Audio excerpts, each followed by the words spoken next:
Hi, Jack Thorne. Thanks very much for joining us at Birkbeck Arts Week. The formality seems a bit funny. It's really nice to see you again, mate. It's very nice to see you too. But thanks for joining us for our conversation this afternoon. Now, I know this because I know you a little bit, but not all of our participants and viewers will do. Jack Thorne is one of the key dramatists. I was going to call you the key generation of dramatists then. The key dramatists of his generation, writing for theatre, television and cinema.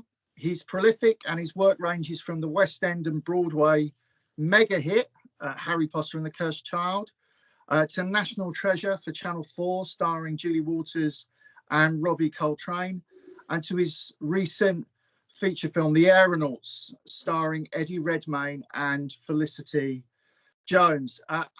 If any of you are interested in looking out Jack, as I'm sure you will be after this interview or a conversation or even during it, you'll see that his work is incredible. The kind of prolific nature of his writing career is really something to behold.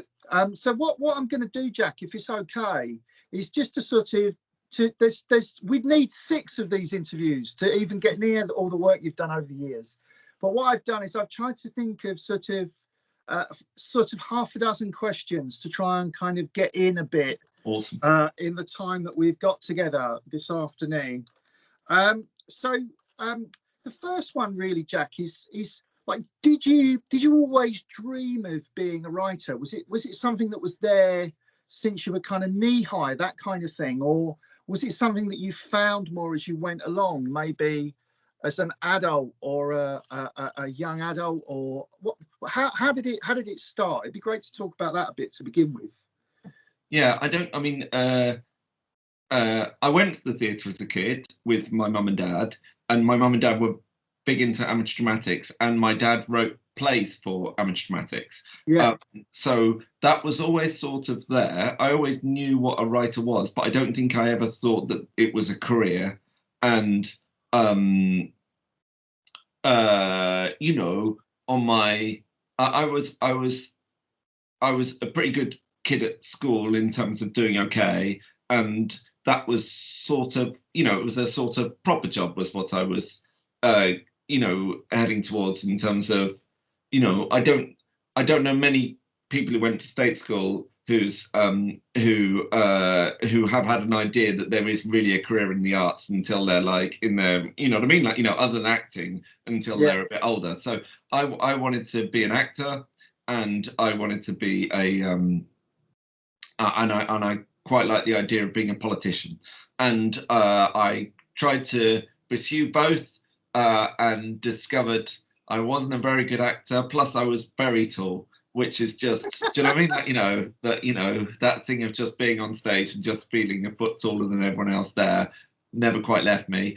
And politician, I went to the Young Labour Conference in 1997.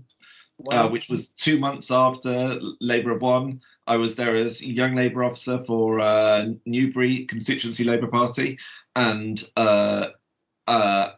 just hated every second of it and everyone I met there. So that put me off that. And then I went to college, kept acting, but decided I wanted to be a director. Discovered it cost £65 a night for fees to put it on every night.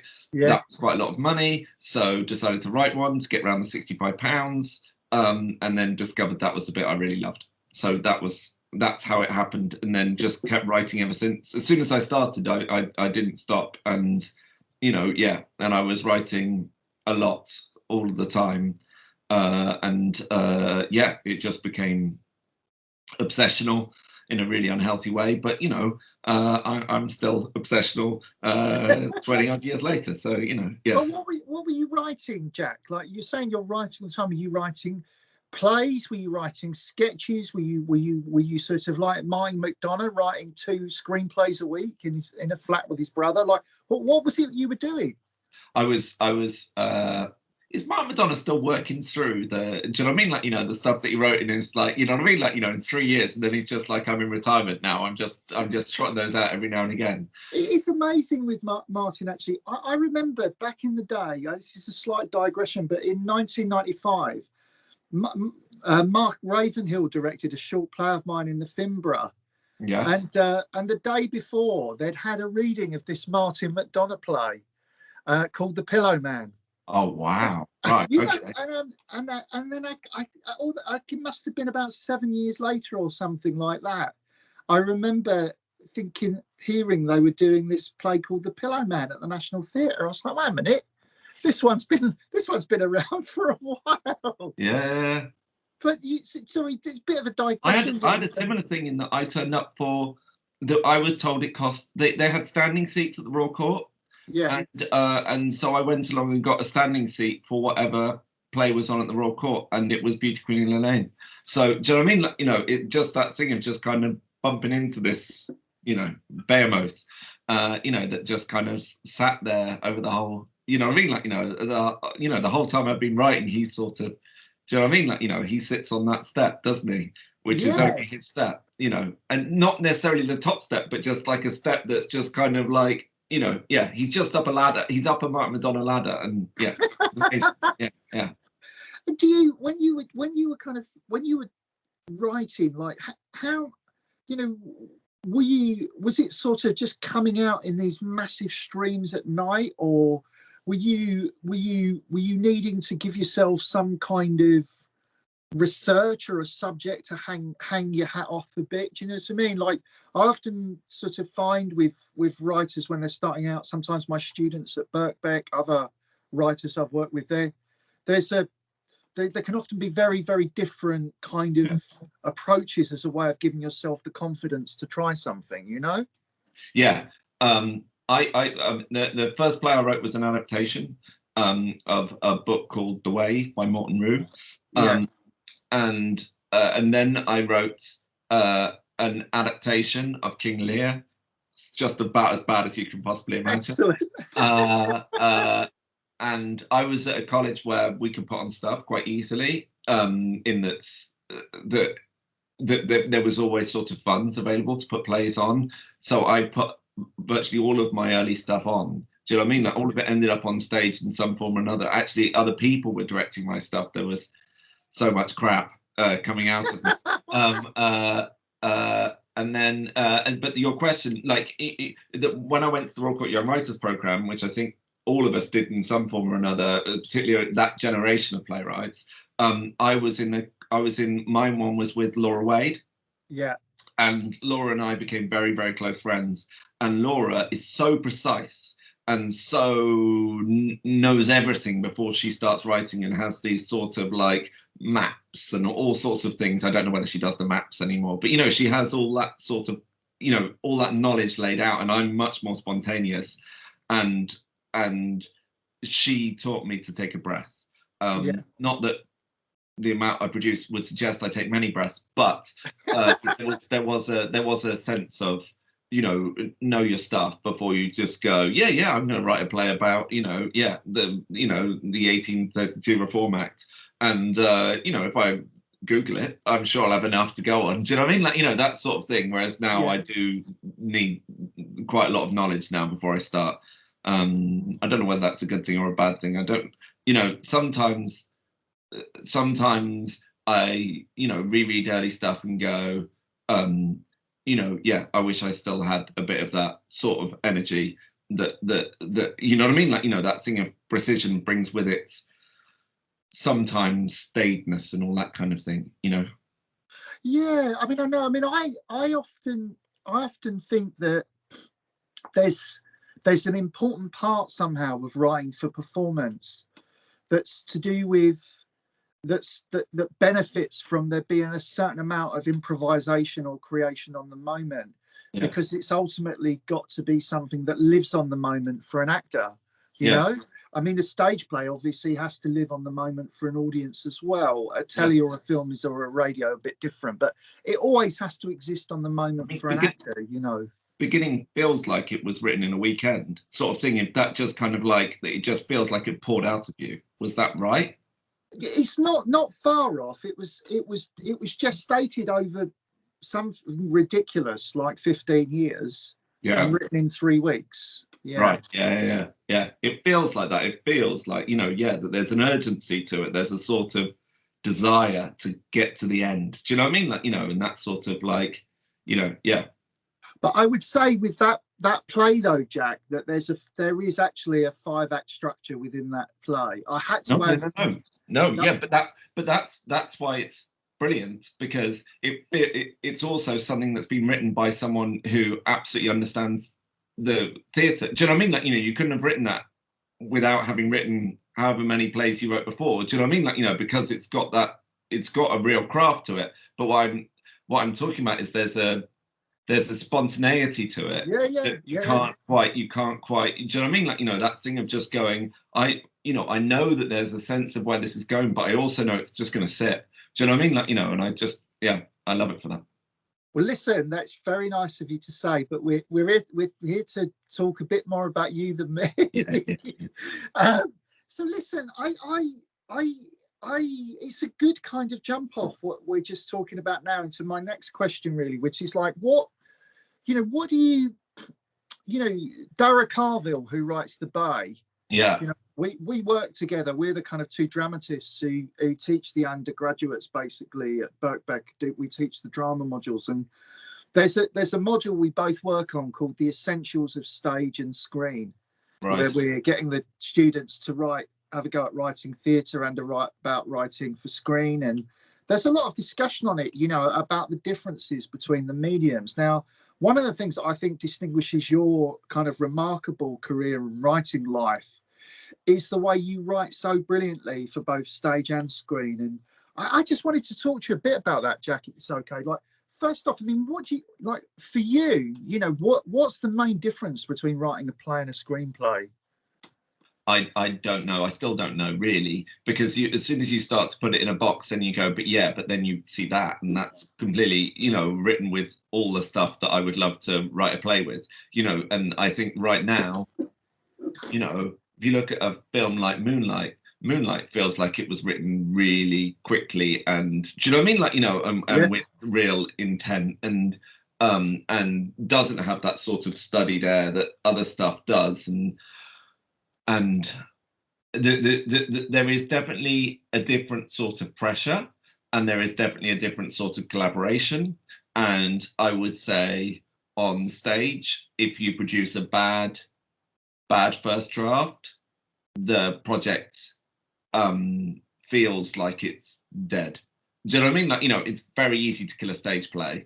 If you're working in screen and film, particularly if you're working within an industrial structure, then there are people around you who are there to make something work. And sometimes that can lead to bad habits, in that you're kind of not, you know what I mean? Like, you're aware that when you produce the first draft of series 3 of His Dark Materials, you're aware that you've got another 13 drafts to go before it gets on screen. Yeah. And sometimes that can lead to you not scrutinizing yourself enough, and not, do you know what I mean? Like, in that industry, in terms of the mechanics of scenes and everything like that, I'm really interested in how form can be played with. And I feel much more comfortable with playing with form within TV and film than I am within theatre. That theatre, I'm always looking to make a well-made play, I think. And that's because I feel a bit intimidated by theatre, and a bit intimidated by the Carol Churchills and everyone else, and a bit intimidated by the fact that, that if you do get experimental, you've got to be a poet. Do you know what I mean? Like, whereas in TV and film, you talked about National Treasure. National Treasure, in the first episode of National Treasure, I wrote an 18-page scene because I was wanting to see what that would feel like on TV. And for some reason, I feel confident enough to play those games in TV, where you're going, I'm aware that I'm writing this for Channel 4. Channel 4 has a certain rhythm. I've grown up writing Channel 4. You know, my first shows were on the first shows that I staffed on were on Channel 4 and everything like that. So I know the sort of like rhythm of the part breaks in the, you know, 10, 16, 16, 10 roughly. And so that thing of going, I'm going to put an 18-page scene and I know it's going to take up an entire part. It didn't end up doing that. But, you know, I want it to take up an entire part.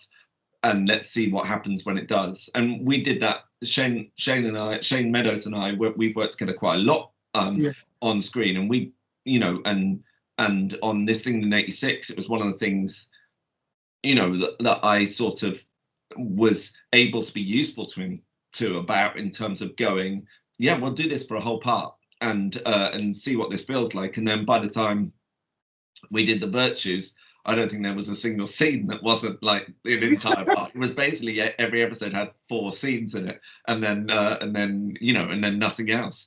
But that's because Shane sort of fell in love with that sort of like, you know, slow cinema, but slow telly.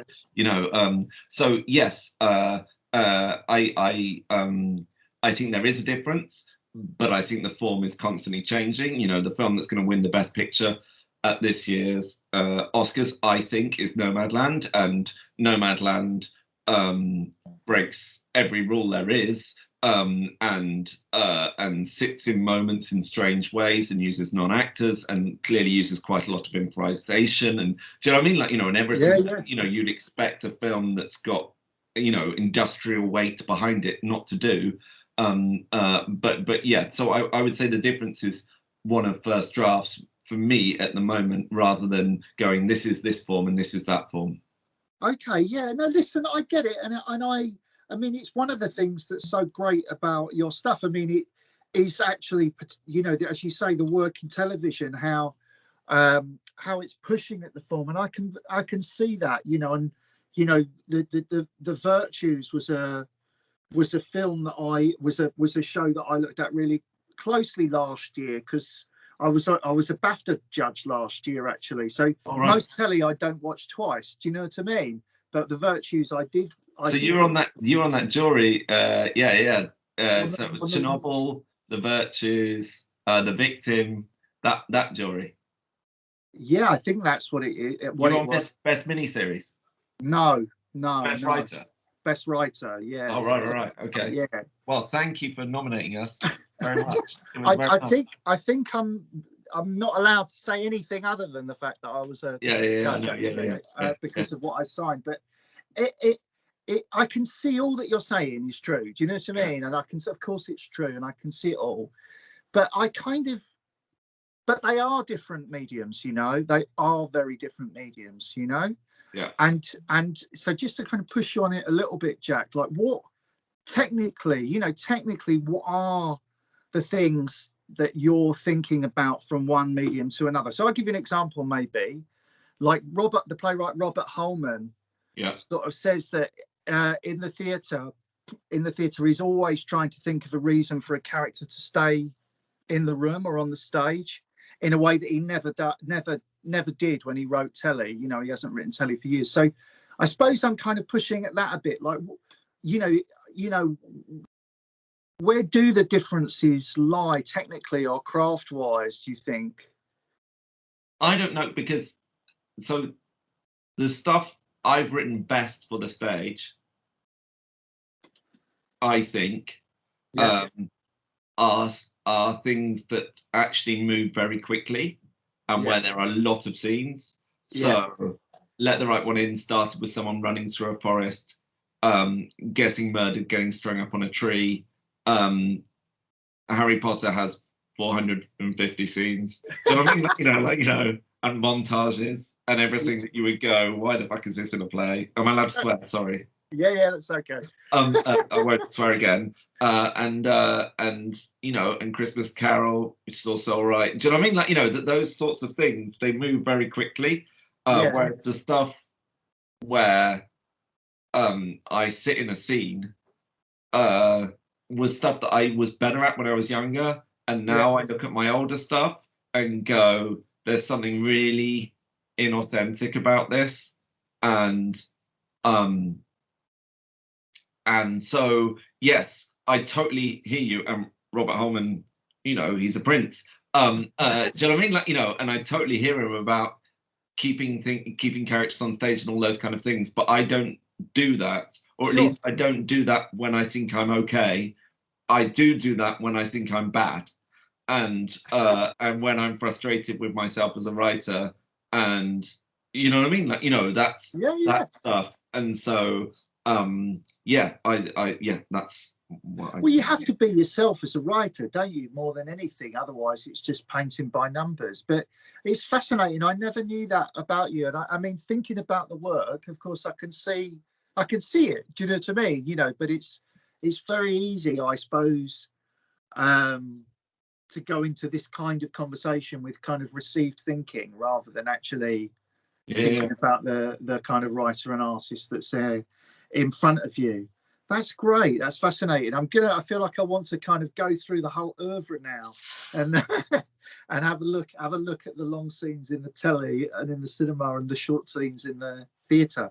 Now, I'm frustrated by that. I'm not saying that that's good. Do you know what I mean? Like, I'm frustrated by that, and I'm constantly trying to write original work and for stage, and constantly finding that it's not quite working and not quite knowing why, and not quite, because it may be that when I'm writing original stuff, I'm going, I need to keep these characters on stage, whereas when I'm writing stuff that's Cursed Child is not necessarily an adaptation, but there's an element of adaptation to it, where it's just kind of like, let's keep going, let's churn it out. That, you know, that I think they're quite Victorian, those plays.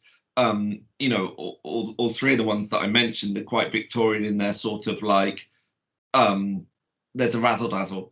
Do you know what I mean? Like, you know, and there's a sort of like, I want to entertain you, and I'm going to be a bit desperate about it. Do you know what I mean? Like, you know, and you know, like, you know, I'm not going to trust you to stay sat still. I'm just going to like keep going at such a speed that you don't have a chance to eat your boiled sweet. Do you know what I mean? Like, you know, whereas with plays that are able to sit and be something, and do you know what I mean? Like, you know, and where, you know, and those plays I've got real envy of, and I'm constantly sort of scratching at the itch of how to do them, and I haven't quite, you know, I think I was, like I said, I think I was better at them 15 years ago than I am now, and I don't quite know why, and it's annoying me, you know. Yeah, sure. I hear what you're saying, but does it matter? I mean, does it matter if you're making your best work? And that's how, I mean, I don't know. I wouldn't want Carol Churchill to write a play like Arthur Miller. Do you know what I mean? I mean, that's a stupid thing to say, you know, but. Absolutely. So maybe what I've got to do is work out how to take that. Like, there's, you know, these things of interviews and profiles and everything like that that get written about you, and you're just kind of like, and some of them haunt you. And Mark Lawson wrote a profile of me in which he said, you know, but he's never written a really good original play. Do you know what I mean? Like, you know, one that just kind of like, you know, and that aside from the fact I want to, that sort of thing has sort of sat in the back of my head somewhere. And then every time, do you know what I mean? Like, you know, I'm like, why haven't I? Why haven't I? Do you know what I mean? Like, you know, and it might just be that I need to stop, you know, jumping around all over the place. And do you know what I mean? Like, you know, and just kind of sit in a room for a year and then find that idea. Do you know what I mean? Like, I don't know what it is, but it just, that's my, like, you know, like, you know, that's my, you know, I've got a real hunger to do that, and maybe it's taking the adaptation stuff and just working out how to do that for in original form, you know. Well, I wouldn't, you know, I don't agree with that statement about your original work with the theatre, but I'm going to move on. I'm going to move on anyway. Move on. Sorry, that was a bit indulgent, but yeah. No, not at all. This is what this is about. Actually, it's great to hear where you are on all this stuff. You mentioned your collaboration with Shane Meadows, and I wanted to ask you sort of about that basic. Well, I wanted to ask you about your key collaborations, really. And again, you know, obviously you've worked with loads of people. Yeah.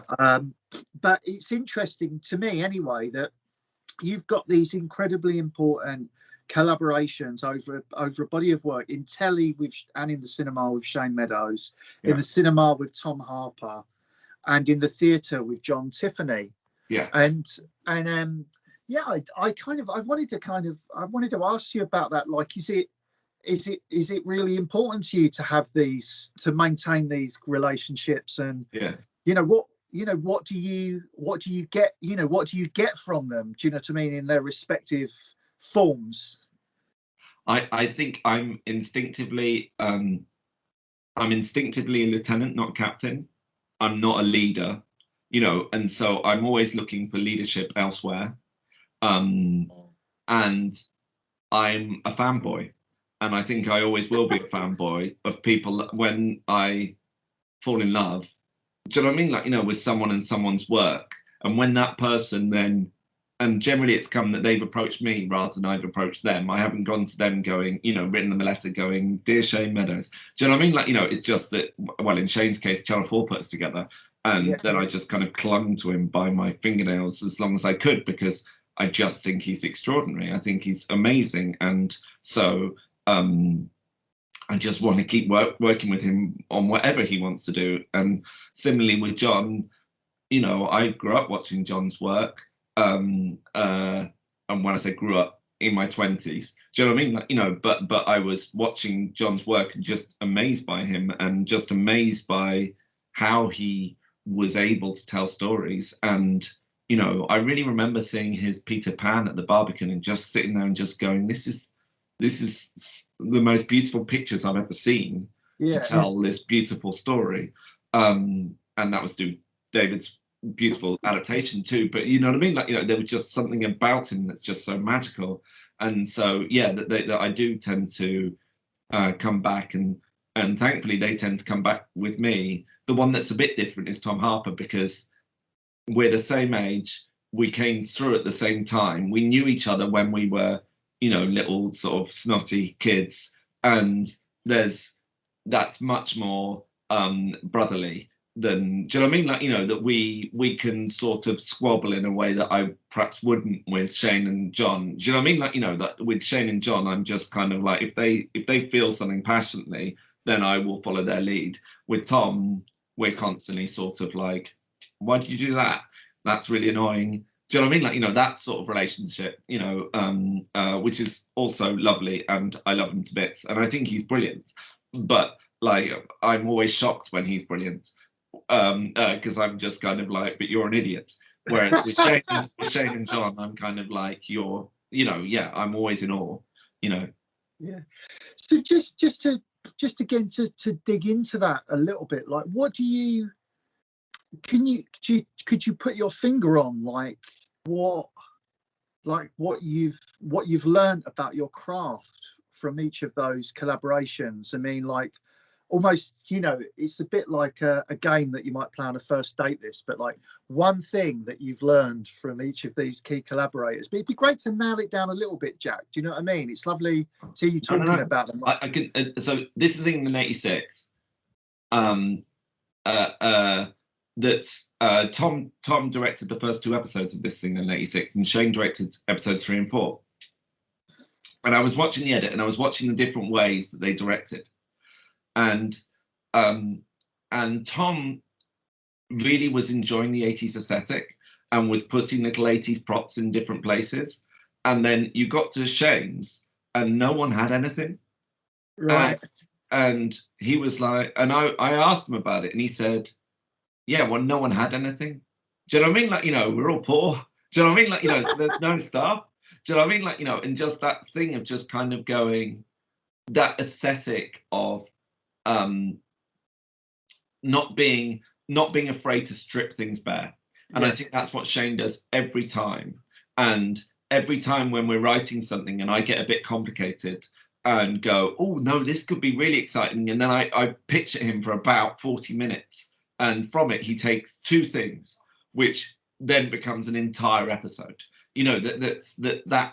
That real sort of ability to sit in a moment. I don't think anyone does that better than Shane. He just kind of and to follow an actor's path, and whatever destruction it causes, that this is the actor I believe in. And some of them may have limitations, but those limitations are actually strengths if you allow them to follow their own dance. With John, I just think he's spectacular, and I think that thing of always keeping, always thinking about what something looks like in widescreen. That I think he's always imagining pictures on the stage. He's always thinking about what it will look like, as well as how to tell a story, and he's incredibly empathetic and all those other kind of things. But just that thing of just kind of like thinking, and I think I've seen Cursed Child so many times, which is a privilege. But you're always surprised by how he's painted each time. Do you know what I mean? Like, you know, there's always something that differently he's done, and I think it's very easy to reduce a director to a key quality, and it's very easy to, you know, I once wrote on Twitter about a director that, you know, the way he used the camera is just so delicate and beautiful, and they got really pissed off at me because they're like, I'm a storyteller, I'm not a cameraman. And I don't think John is like an aesthete that just like, but because he also tells an incredible emotional story, and everything's about emotion and feeling and everything else. Yeah. But just sometimes those pictures just dazzle me, you know. Yeah. And I love him for that. With Tom, I think me and Tom are quite similar in that our ambition is to be a sort of Ang Lee. We don't want to necessarily sit in one genre, and we don't want to, you know, we're both impatient with stuff, and we're always trying to learn the rules of stuff. So I think the learning we've done together has always been about just kind of like, oh, could we do this? Could we do that? And there's always sort of what's next. There's always an itch with Tom. He's as itchy as I am. And I really like him about that. Whereas Shane, you know, once Shane commits, he's in for 4 years. Do you know what I mean? Like, you know, and it's just like, and that's it. That's the story he's telling. Whereas Tom, even when he's doing something, is like, oh, come for a meeting with this person because I've got to think about this. And it's like, we're trying to edit, and he's like, yeah, but look, this could be shiny and new and exciting. And I like him for that. Yeah, and I you know, and obviously you know, I take on board what you said earlier, Jack, and which I think was a very kind of modest thing to say about being more of a lieutenant than a leader. But one of my favourite bits of Richard Eyre's diaries are, and I think this is correct. I've not reread them for some time, but and I don't think this is apocryphal in any way. But it's a bit when Richard Eyre hears David Hare being interviewed on the radio, and the interviewer with David Hare is sort of talking about the influence of Richard Eyre on David and his career, right, you know, and his writing. Oh. And David Hare corrects him and says, sort of, what about the influence of David Hare on the career of Richard Eyre? And I kind of sort of wanted to sort of put that to you, really, like, because, like, in, you know, you've a substantial body of work with each of these directors, writer-directors, you know, in, you know, that we've just talked about with Tom Harper, Shane Meadows, and John Tiffany. What, you know, how do you think that you've influenced them? What have they learned from you?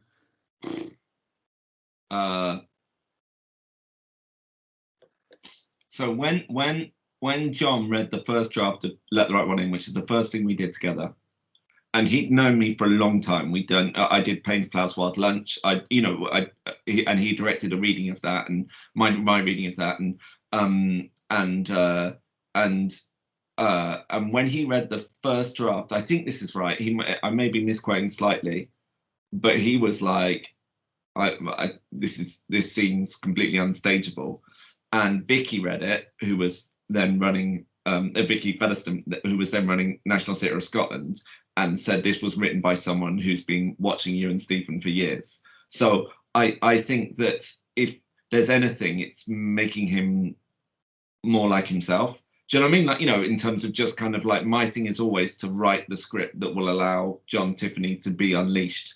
And I don't, you know, so I don't think there's anything that I've done particularly that's challenged him. I think I've just kind of tried to write to him. Yeah. And I'd say the same is true for Shane too. That, do you know what I mean? Like, you know, that I'm always kind of thinking about how, but that's the thing about being a fan, you know, that I'm always thinking about how to get the best Shane thing on screen. And so that thing I talked about earlier in terms of the part breaks, I knew that if we wrote that scene, and it was the scene in '86 where Vicky McClure is attacked by her dad, Lol is attacked by her dad, and then Combo turns up, and she kills the dad, and then Combo turns up and takes responsibility for the crime, and makes the crime scene his, and I wrote the first draft of that, and it changed totally. Do you know what I mean? Like, you know, from that point on. But that thing of sitting in that moment and making those characters, just making that triangle just be the whole, you know, the central plot of the episode, and frankly of the series. You know, when Combo had only turned up right at the end, that I think was just about going, I have a feeling how beautifully Shane will tell this story, and so I'm going to sit within that. And then with Tom, it's the same thing again, which is just that, you know, that we challenge each other all the time, but I couldn't say one thing because we never sit still long enough for it to be one thing. Do you know what I mean? Like, you know, it's not, you know, I'm not thinking how Tom would direct this. I'm thinking how we would make this. Do you know what I mean? Like, you know, it's much more of a sort of we with Tom, you know? Yeah. Fantastic. I mean, just to carry on the conversation about collaborations, but from a different angle, I was really interested to ask you about your more recent collaborations with the writer Rachel Delahaye. I can see you've got the Kiri poster just sitting behind you there, and obviously it's tragic, isn't it? You shouldn't put up posters of your own stuff on your wall, but my wife won't have it anywhere else, and so it's ended up in my office. Right. So there's Kiri, and then there's the Netflix series The Eddie, right? Yeah. So it'd be great to. And then I worked on my White Best Friend. That was hers. So I was one of the writers. So yeah, that was a different thing. So it'd be great to hear about that, about a collaboration with another writer rather than a writer director, and how that came about. You know, what's that? I'm doing that a lot more at the moment, and trying to. I'm in a long relationship with a writer called Genevieve Barr, who's an actress that I've worked with a number of times, and I was offered a piece about the Disability Discrimination Act, and said I felt like I consider myself a disabled, a member of the disabled community, but I don't consider myself a disabled person anymore. I was a disabled person, and so just felt like if I was going to get inside this, I needed to work with someone who was disabled, in order to tell the story properly. And then we've sort of tripped on to doing other things together, and she's just amazing. With Rachel, she is the most articulate person I've ever met in my entire life, and I am the least articulate person. And there's a real sort of joy in working with someone who has a complete clarity about how they feel about the world. And I'm not saying that Rachel's not constantly working things out, but that I just admire her sort of forthright, this is this and this is that. And you see it on Twitter, and how she talks to people on Twitter too, in terms of like, she just has complete control of herself. And if you get inside something with her, and this is why I think White Best Friend was so brilliant, she can just see it. She can just see it in a way that you can't, and explode it because of that. On Kiri, it was because I was writing something about race. I was writing something where I felt like I was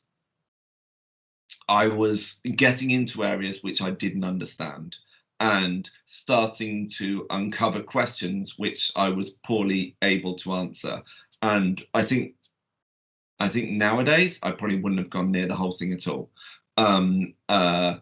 I would, it sort of happened organically that I was writing about social work, and then the decision was made that the young girl at the centre would be black, and so it just kind of like the story. It didn't set out to be a story about race. It just became a story about race the longer it went on, and so I was drowning a bit, and I said to the producers, I want to bring someone else on board, and I want the person to be Rachel. Rachel, I don't think have written for telly before then, but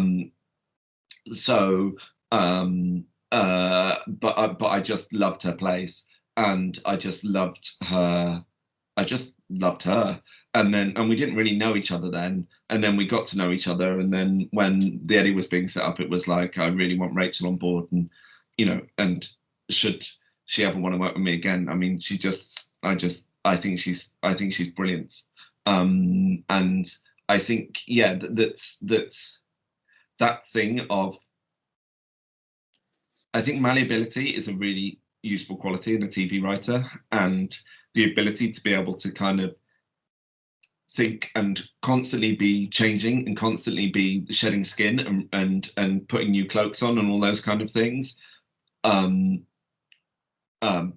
I really love Rachel because she's so solid, and she's so like, she'll plant her feet and she'll go, this is the right story, and actually she will change and she will adapt and she will follow other people's leads. But I feel like I learned a lot from her about just that clarity thing, Yeah. I think it's easier in a way to reflect upon what writers sort of learn from each other and exchange. Do you know what I mean? When they collaborate, it can sometimes be a bit more difficult to pin down. Sometimes I think with a director, for some reason, I think sort of ego can come into it a bit more readily with a director somehow sometimes as well. I mean, it's partly what made that story about Richard Eyre and David Hare so funny. Do you know what I mean? Because there was sort of two egos knocking slightly there. But I think writers sort of are able to reflect a bit more in a bit more of an interesting and unthreatened way about what they've learnt from each other, Yes.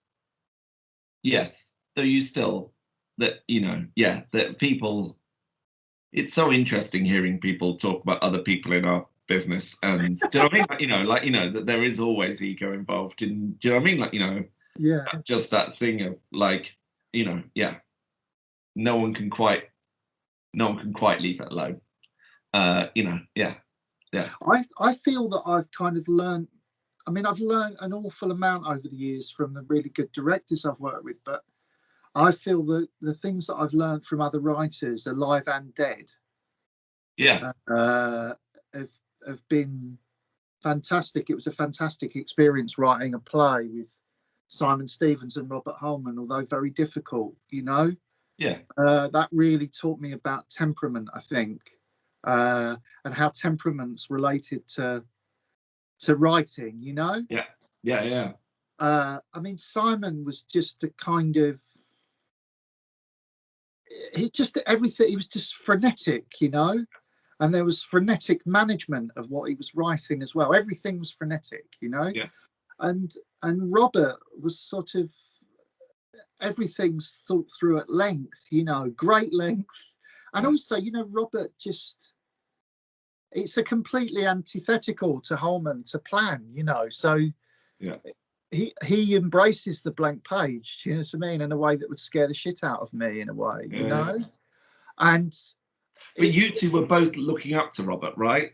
That was the sort of, that you two both really, you had him on a plinth slightly to begin with, but I think that we couldn't. I think that it's partly why I'm interested in what you've been saying about you described yourself as a fanboy. I think that I think Simon and I started out as fanboys in a funny way, but I don't think we could kind of sustain it really. Like it, kind of Robert wouldn't allow it apart from anything else, nor would Shane and John, to be clear. Nor would they. Do you know what I mean? Like, they would hate to think that that was our relationship. I'm just saying that I couldn't say what I give to them because I genuinely don't know. Do you know what I mean? That, and if you ask them, they might say something different. But I, I remain in awe of them. Yeah, no, I completely, I completely identify with it. I mean, I only know what directors have got from me if they've told me. Do you know what I mean?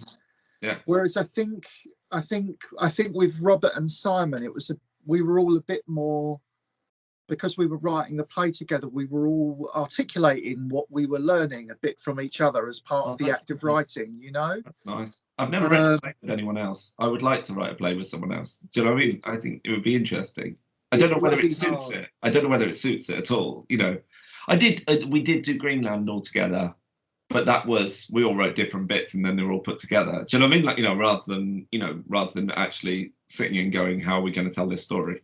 Yeah, it was hard. It was hard. It was really hard. And I think, there was some real rows. I mean, Simon and Robert used to really pissed each other off. There were endless awkward cigarettes outside the National Studio, in the aftermath of one of them. But you were the peacemaker. I was christened Kofi after Kofi Annan, who was the UN Secretary General at the time. It's ridiculous, really. Anyway, this is getting silly. I'm going to go on to my next question. Okay. A thing that I wanted to talk about, which was, I mean, I can see, you are a thoroughly modest chap, but I many of our audience for this conversation are going to be our students and creative writing students at Birkbeck, and it would be great, really, if you could think about, some advice for them, I suppose, really, Jack, like, and crafty writing advice or tips is really, really good. And, I mean, I always think the things that matter most to you. I mean, I always like talking about making backstory active by creating a subtext, because that's something that happens again and again and again in my own work, and it means a lot to me. What's the stuff that you kind of feel a bit fixated by or preoccupied by, that you're a bit your tricks that you might want to share one or two, like? To be honest, you're finding me at a point when I have very little self-confidence. Really? There's a few things that have just gone a bit awry. So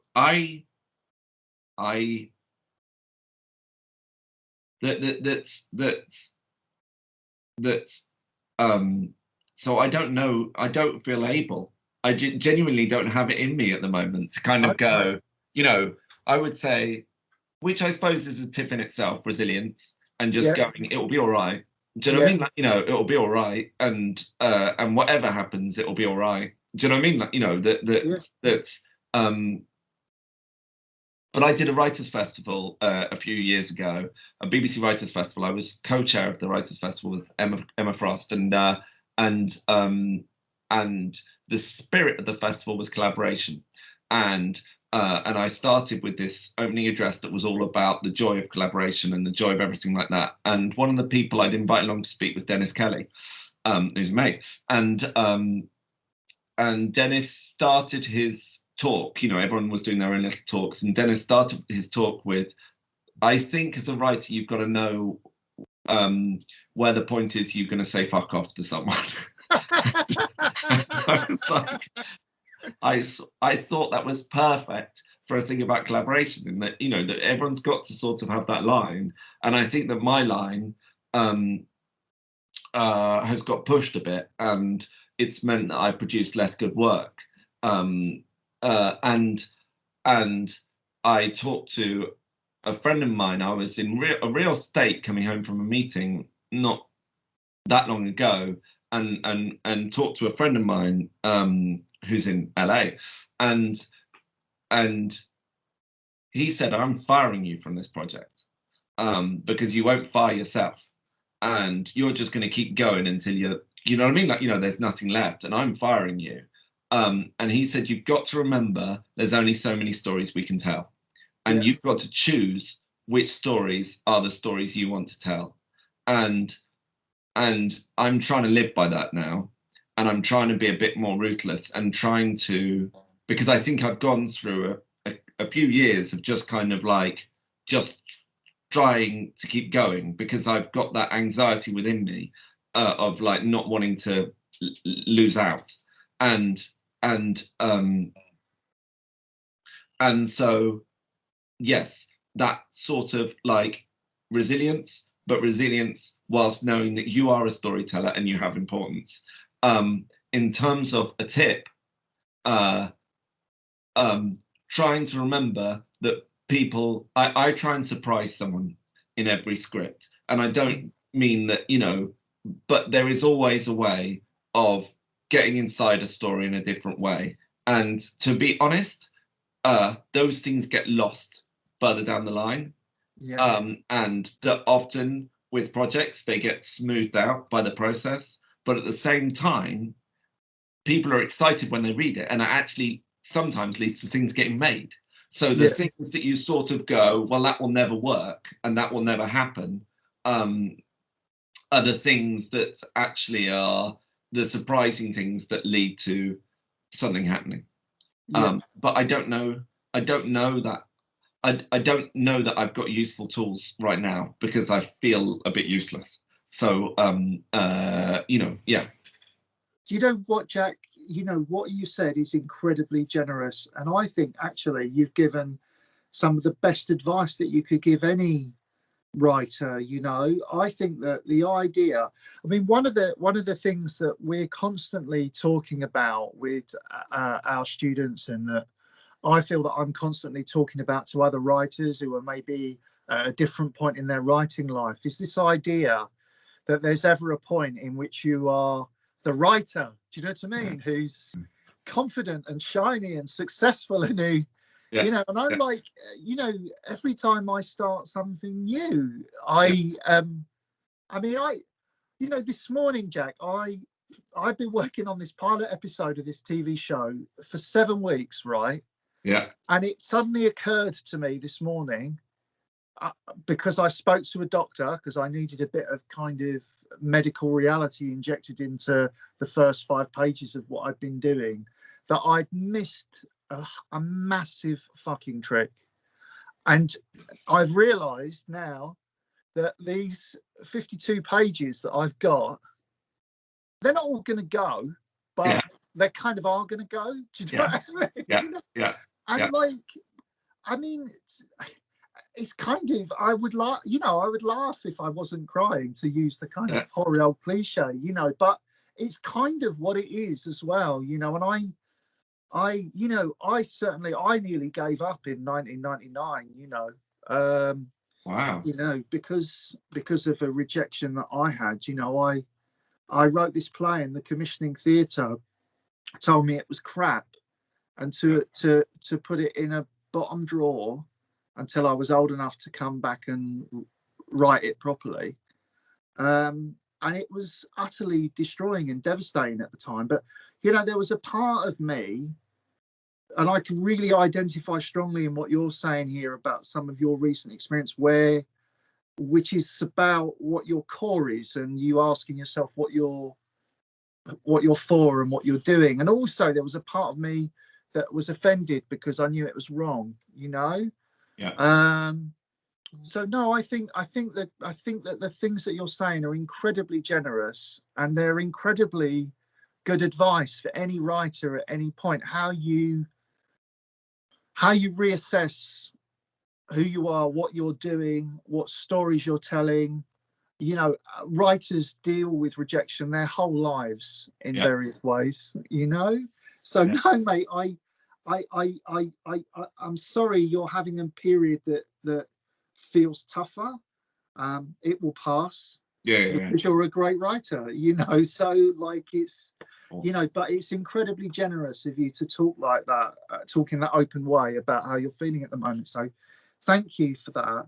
So listen, I'm gonna sort of kind of start kind of winding our way towards some kind of conclusion, because we were kind of talking about chatting for an hour, and I think we're probably about 5 or 10 minutes short of an hour now.